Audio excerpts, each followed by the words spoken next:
Hello dear people, good morning. It's Wednesday, 11 a.m. And this is Wednesdays with PH. Kumusta po kayo? Here, it's raining. Gusto ko ng ulan, promise. Gusto ko ng ulan. I love rain, lumalamig ang panahon, at masarap matulog. Alright, are you there? Magparamdam po kayo. And send a greeting so I can greet you back. Alright, I'm live. Nakita ko na, may mga nanonood na. At may mga nagha-heart na. Great to see you all. Okay, Terry Wang, magandang hapon. Sandali. Magandang hapon sa Korea? Di ba 1 hour? Well, yeah. Okay. Magandang hapon. Oh, may time difference. Hello, Leila Sabaluka. Good morning. Saan ka nanonood, Leila? And Josie Zapanta, maulang umaga. Yes, umuulan. Bebe, magandang umaga from Pasay. Hello, Divine, maulan morning Wednesday. Yes, it is raining. Hello, Jerome Benitez. Good morning to you. Long time no see tayo. Hi, Ate Julie Ladica. Good morning, maulan. Oo, maulan sa Kainta. Hello, Pastor Joe Sahagun. Good morning. Masarap sopas. Oh my goodness. I love sopas. Hello, Pastor Romel Guevara. Happy birthday kay Ate Susan. And Dondet RB watching from. Bakit may L? Di ba Los Baños lang yan? Los Baños, Laguna. Of course. Hello, Gab Caceres, good morning to you. Who else is there? Sige, I'll wait for everyone. Morning. Good evening, South Carolina, 11 p.m. Oh, great. Pagkatapos nito, tama-tama, pwede ka nang matulog. Unless night shift ka. Bawal matulog pagkatrabaho. Exciting po, you will love our devotion for today. Dito po sa Difun, Quirino. You know what? I'm not really sure if I've been to Quirino. Parang gusto ko mapunta dyan. Titingnan ko nga sa mapa nasa ng Quirino. How many hours away yan dito sa Maynila? Hello, Merlin Oyad. Good morning. Mabel Juan. Happy birthday to you. Woohoo! Yeah! Talaga, no? Senior ka na. Hanga ako sa lahat ng discounts na makukuha mo. Ako, next year. Malapit na. Gusto ko na rin na magkaroon ng discount.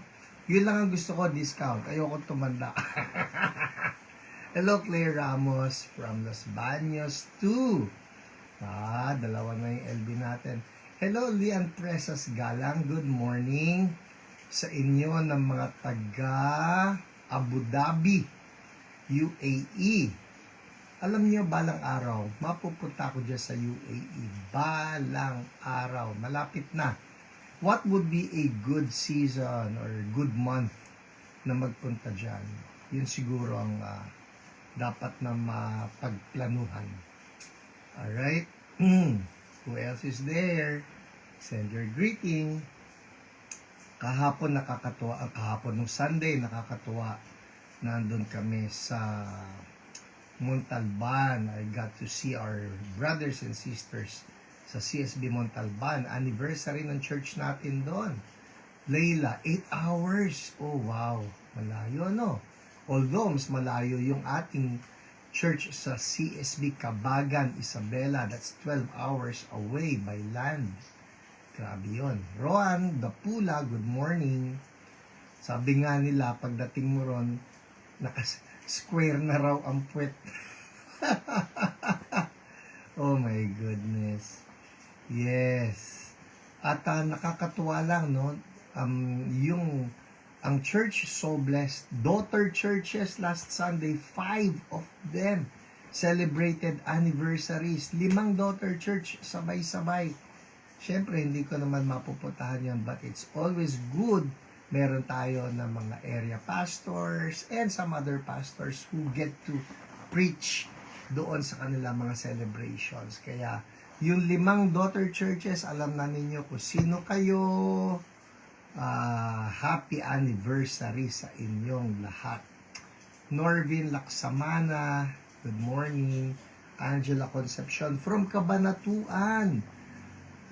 Alam mo, Angela, Cabanatuan is close to my heart, na dyan ang nanay ko pinanganak at lumaki.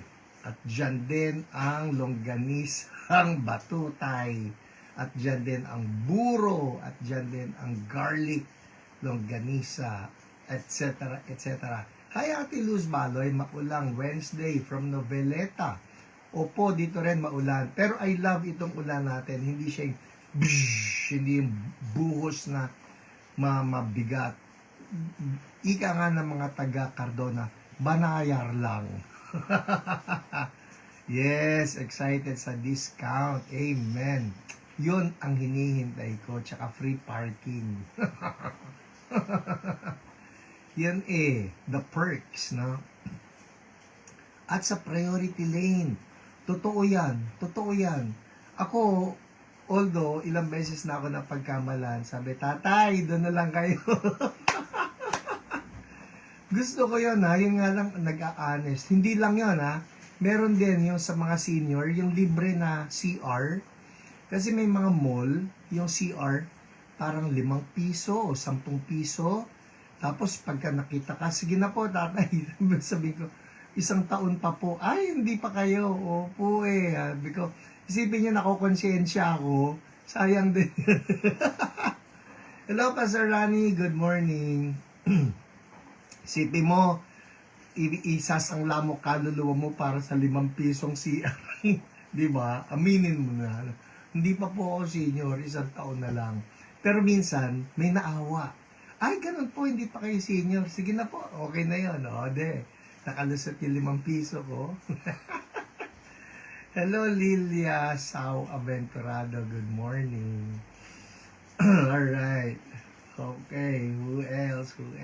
11:07. I think we're good to go, no? Hindi na natin sila mahihintay dahil hanggang 11:30 lang ako I'm trying to aim for 11:30. So if you have friends and loved ones, churchmates, that you want to bless, tag them right now. Hello, Joanna, maulan na umaga. Aurelia Pinka, good morning din po sa inyo. And Christine Singh, hello, great to see you here.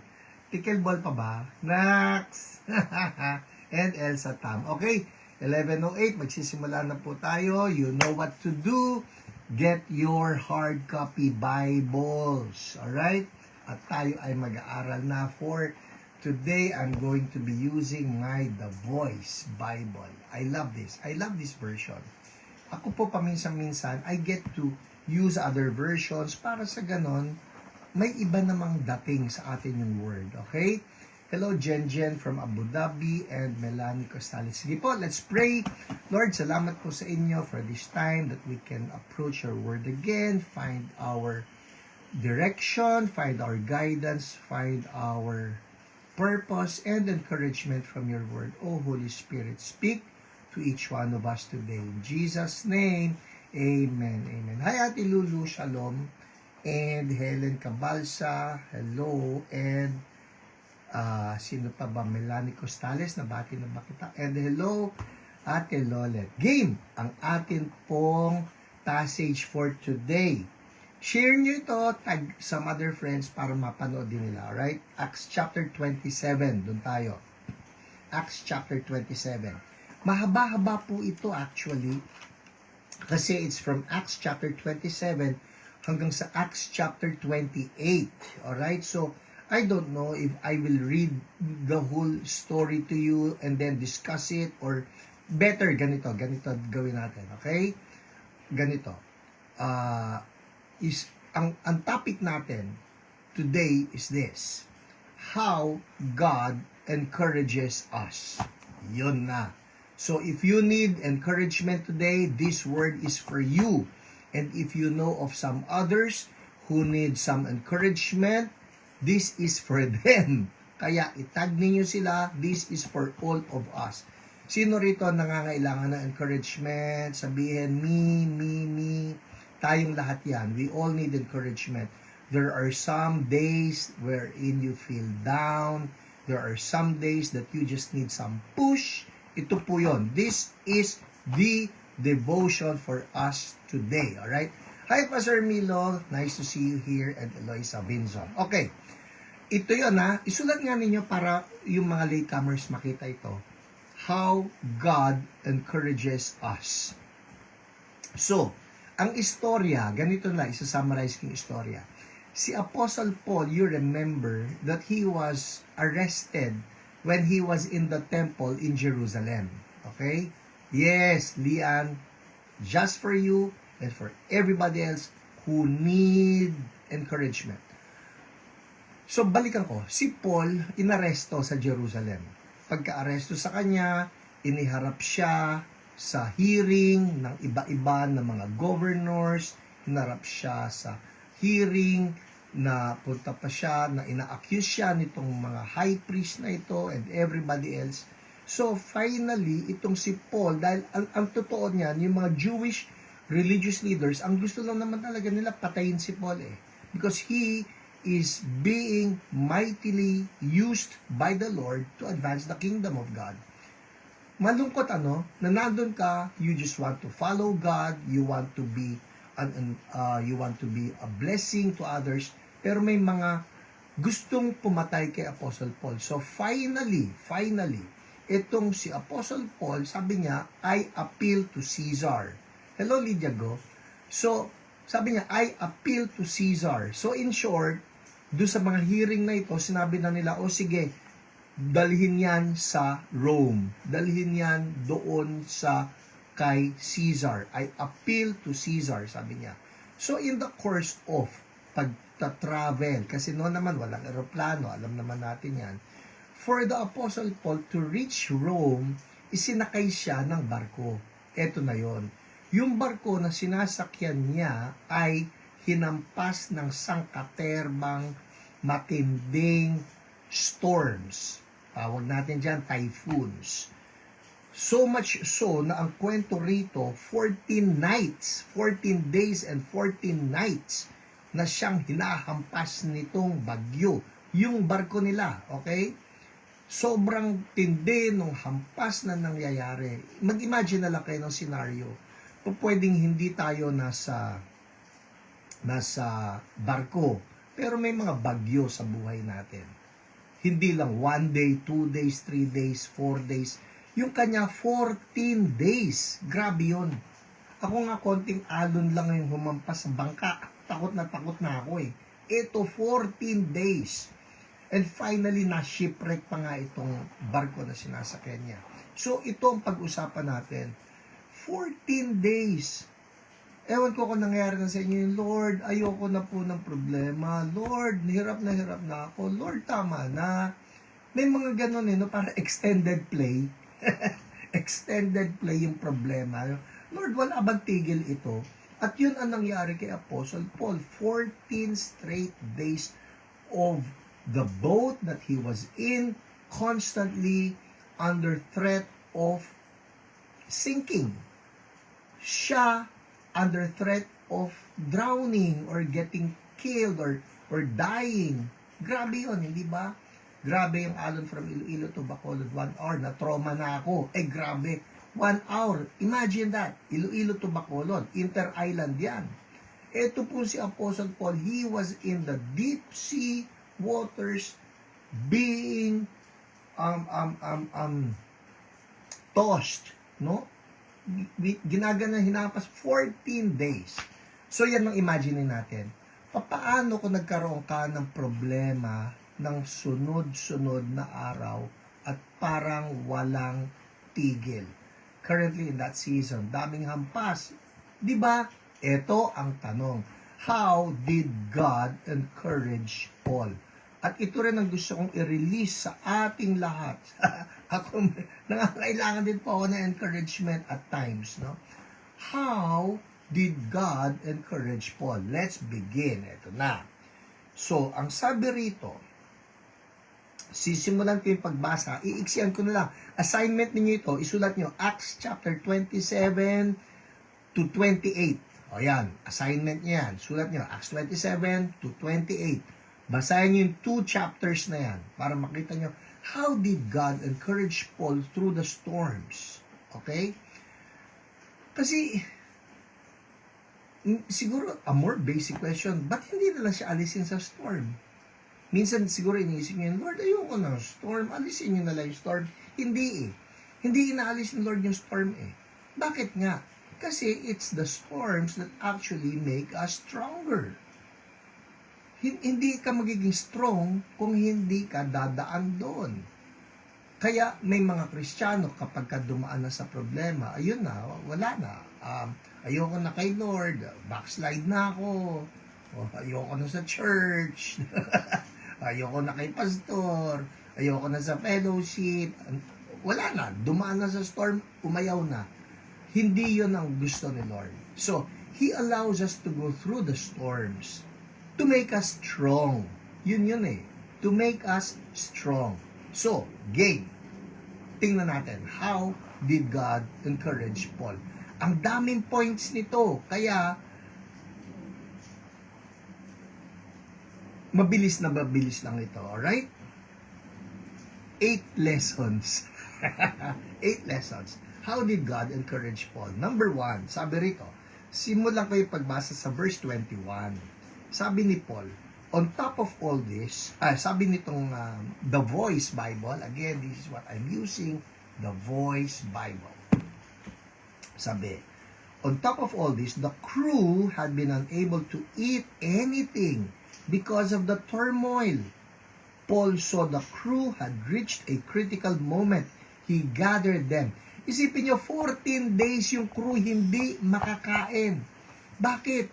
Kasi nga tuloy-tuloy yung hampas nitong bagyo.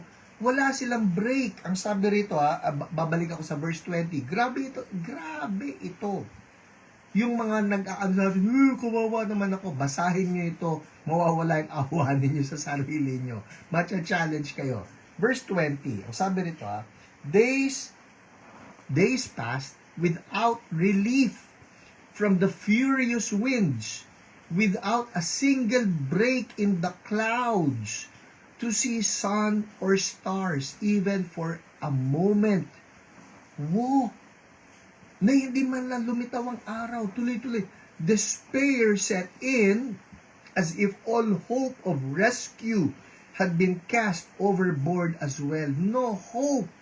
Oh my goodness. Verse 21, on top of all of this, the crew had been unable to eat anything because of the turmoil. Paul saw the crew had reached a critical moment, so he gathered them. Nakita niyo na, wala kang problema. Wala kang problema. 14 days of constant threat na baka yun na, mamamatay na sila. Na yung boat crew, hindi makakain dahil tuloy-tuloy itong paghampas sa barko nila. Eto na, under tayo Sulat nyo nga dyan sa verse, sa comment, wala pala akong problema. Hallelujah. Thank you, Lord. Game. Men, sabi ni Paul, if you had listened to my warning, we would still be safe in Crete and would have avoided this damage and loss.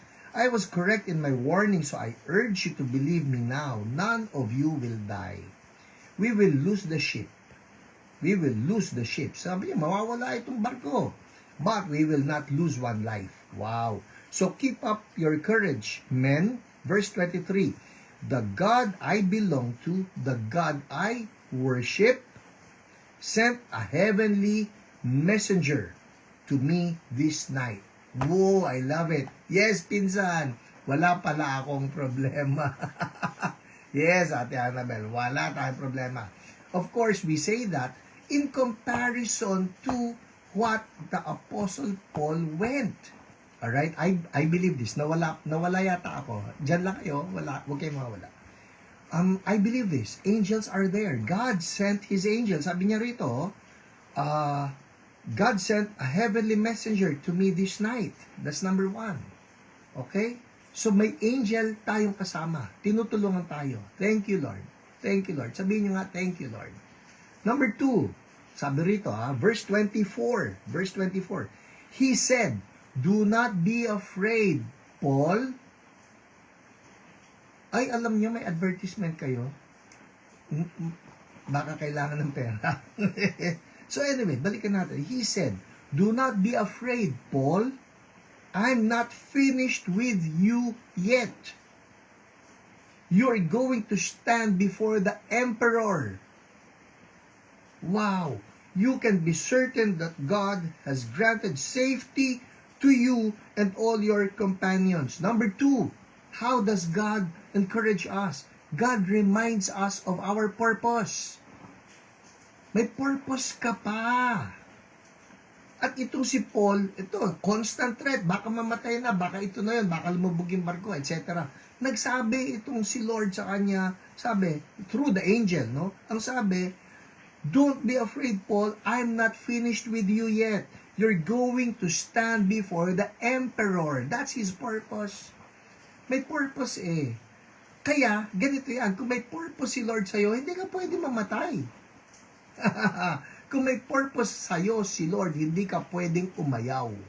Bakit? Because God will see to it that your purpose will come to pass. It will happen. Hanggat may purpose ka, hindi ka pwedeng mamatay. Sabihin nyo ngayon, may purpose ako. Amen. Yes, Shirley. May purpose ka pa. We have a purpose. Ako may purpose. Ako may purpose. Oh, hallelujah. Kung nandun lang tayo na, Lord, may assignment ba ako? Ano yung assignment ni Paul? You're going to stand before the emperor. Meaning to say that the gospel will reach the capital of the world back then. That would be Rome. Diba? So may purpose. Hallelujah. Thank you, Lord. Minsan kasi nagiging myopic tayo. Alam niyo yung myopic, yung nearsighted, na wawa naman ako. We look into ourselves, we get discouraged. But when you see God's purpose for your life, hindi, ilalaban ito. Number 3, andar tayo ha. I love this. Sariwa-sariwa po ito, kaninang umaga lang binigay sa akin ni Lord. Thank you, Lord. Number 3, ito sinulat ko. I love this. Isinulat ko ito sa aking journal. Right here. Sabi, your purpose, I wrote this down, I believe this is from the Lord. Your purpose keeps you safe. I love it. Sulat nyo ngayon, your purpose keeps you safe. Basta nandun ka sa gitna ng purpose ni Lord, you're safe. Amen. Ate Celia Wenceslao. My purpose. Amen. Kuya Tony, may purpose ka. Naku. Of course. Diba, Ate Emmy? May purpose tayo. And your purpose keeps you safe. I love it. Number 3. Hala, mabibitin tayo rito. Number 3. Verse 27. Andar na tayo, ha? Yes. Sabi, sa verse 27. Ito na. It's the 14th night. Listen, my goodness. I love this version. Alright. It's the 14th night of our nightmare voyage. Sabi ni Paul, 14th night of our nightmare voyage. We're being driven by the storm somewhere in the Adriatic Sea. So wala lang. Dinadala na lang sila nitong bagyong ito kung saan man. Yung barko nila, alam naman natin yon, walang panlaban ng mga malalakas na makina yan. Alright? So we're being driven by the storm somewhere in the Adriatic Sea. It's about midnight. And the sailors are taking soundings, fearing we might run aground. So yung soundings po, tinitingnan niya, nilulubog nila yon, aalamin nila, malalim pa ba Inaalam nila dahil baka nga malapit na pala silang sumayan. Okay? So, the sailors are taking soundings fearing we might run aground. 20 fathoms, sabi nila. Yung fathoms po, yun yung lalim. Somebody calls out in the darkness. Then, a little later, 15 fathoms. We're nearing land. But hope quickly, so sabi nila, malapit na lupa. But, hope quickly gives way to a new fear. At any moment in this darkness, they realize we could be smashed onto unseen rocks. So may panibago na. Paano kung humampas itong barko sa mga bato na nasa ilalim? Sabi nila, so they drop 4 anchors from the stern and pray for first light. Sana raw lumiwanag bago sila mapunta sa lupa dahil pagka humampas yung ilalim ng barko dun sa mga rocks sa ilalim, sira ang barko, patay sila lahat. Ito na. Then, some of the crew, yung crew, ito yung mga nagpapatakbo ng barko, decide to make a run for it on their own. Tatakas, iiwanan yung barko. They say they need to let out more anchors from the bow, and this will require lowering the ship's lifeboat. So nagpapanggap, kailangan namin magbaba ng mga anchor, pero ang totoo, itatakas nila yung mga lifeboat sa gilid ng barko. They actually plan to abandon us. We realize what's going on. Paul quickly speaks to the officer and soldiers. Unless these men stay on board, you won't survive. So the soldiers intervene. So ganito po sir, ang senaryo. Yung barko na sinasa kanila, may mga crew. Sila yung nagpapatakbo ng barko. Pero may laman din yung barko ng mga soldiers. Bakit may mga soldiers? Kasi may sakay sila ng mga prisoners. So yung mga soldiers na ito, yung bantay ng mga prisoners. So ang kinuusap ni Paul dito, yung mga soldiers. Sabi niya, dapat sama-sama tayo rito. Unless these men stay on board, you won't survive. So the soldiers intervene, cut away the lifeboat. Pinutol na yung lifeboat. And let it drift away para hindi makatakas yung crew. We wait. Just before dawn, Paul again gathers everyone on the ship, all 276 of us. Ano yung pangatlo ko nakita rito? Paano tayo i-encourage? Ito ang importante ha. Number 3. Unity is a must. Unity is a must. Sabi ni Paul, walang iwanan. Walang lulundag. Lalo na kayong crew. Stay.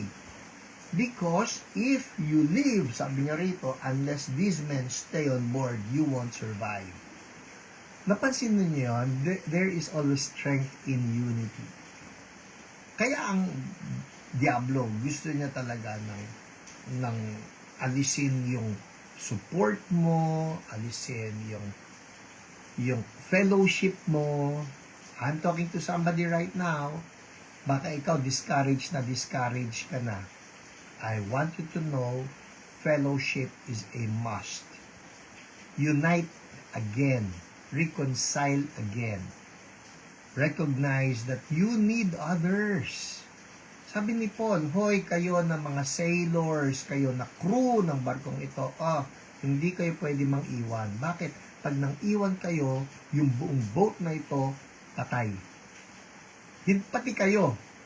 And it is a powerful truth for all of us. In the body of Christ, not just for us as individuals. Ako, kailangan ko ang church people. Ang church people, kailangan ang iba pang body of Christ. Even Church So Blessed. CSB needs the body. Di ba? Lahat tayo, we need each other. Pwede ba isulat natin yan? We need each other. That's number 3. 11:30 na. Sige, papaabuti ko na number 4. Alright? Although sabi ko sa inyo, 8 lessons to, Sana next week maalala ko, ipa-part 2 ko ito, okay? Number 4, how does God encourage us?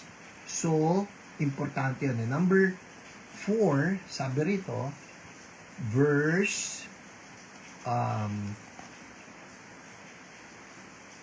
33, sabi niya, just before dawn,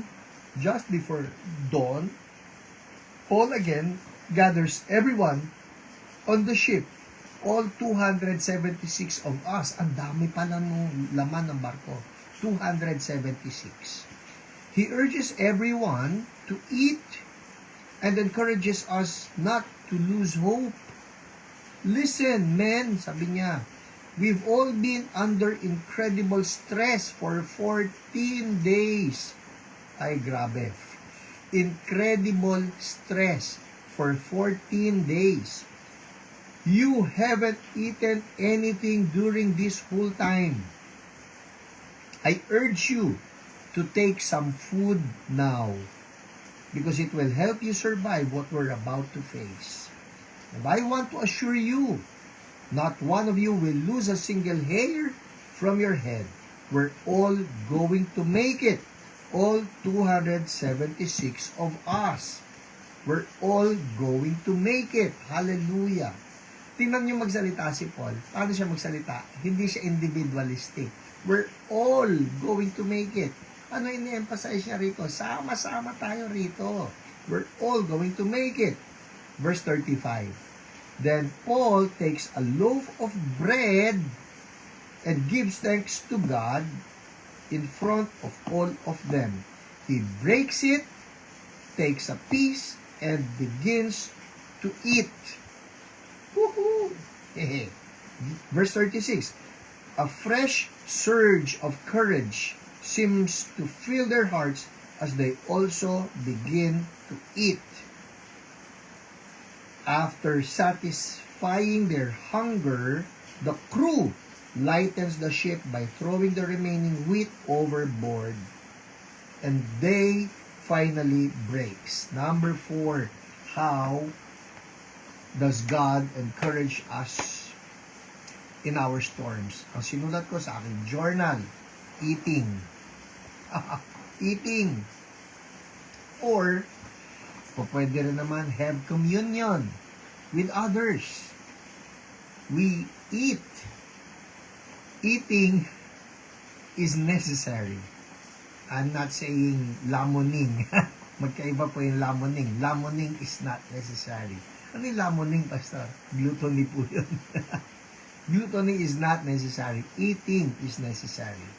How does God encourage? May mga times na kung saan sa sobrang tuliro mo na, ala ka ng ganang kumain, ayaw mo nang kumain. But the Lord will remind us, importante yan, you eat. Balikan natin. Yes, Ate Annabel, eating. Sarap, eating. Yes. But you remember when Elijah was so discouraged when he received the death threat from Jezebel. Nung sinabi ni Jezebel, what you did to my prophets, I'll do to you. Papatayin kita. And then he ran off. Naalala nyo? Umalis itong si Elijah. And finally, the angel approached him and cooked him food. Galing, no? At kumain siya. Sabi sa kanya, eat some more. Yung pa yun eh. Hindi na basta kumain, natulog. Minsan, kailangan din natin ng tulog eh. I'm talking to somebody. I'm talking to myself. Minsan, may mga times na kung saan ang dami kong iniisip. And then the Lord gets to remind you of that wise advice. What's the wise advice? Kain, tulog. Hindi po masama yan kung kinakailangan. It's part of how God encourages us. So yung angel, pinakain si Elijah. And guess what? Nung nakakain siya, he was refreshed. He went on. Tuloy ang laban. Amen? Alright, so 4 lang yung atin na pag-aralan ngayon. Tutuloy pa tayo dyan next week. So don't miss that one. Now, if you know somebody who needs this encouraging word, tag them, send this to them, or better yet, share this. Lydia go, eat, sleep, repeat. Oh, I like that. Yes, eat, sleep, repeat. Amen? Alright, so, be encouraged. Manalangin po tayo. Panginoon, salamat sa bawat isa na kasama ko ngayon. Nakaka-encourage, Lord, ang bawat isa na kasama ko dito sa devotion na ito, making comments, responding. Lord, we also pray for ourselves. We pray for each one in the mighty name of Jesus. Kung mayroon, Panginoon, na nadi-discourage ngayon, let them find encouragement from you. Lord, just let your word sink deep into our hearts. Lord, hindi kami nakatingin dito sa storms na pinagdaraanan namin o sa storms na dumaan o sa storms na paparating. We look to you. Lord, would you activate your angels to be with us? Angels of the Lord, in the mighty name of Jesus, do your work. Minister to God's people. Strengthen God's people in the name of Jesus. And Lord, allow that we be able to fulfill our purpose. Hallelujah. Hallelujah. Lord, keep us together in the mighty name of Jesus, and allow that we also enjoy what you have gifted us with. That includes food and that includes rest. Thank you, Lord. I bless everyone in Jesus' name. Amen. Amen. Next week po, paalala niyo sa akin, part 2 nitong How God Encourages Us. Alright? God bless everybody. I'll see you on Sunday para po sa ating worship service if you're part of CSBQC. Bye!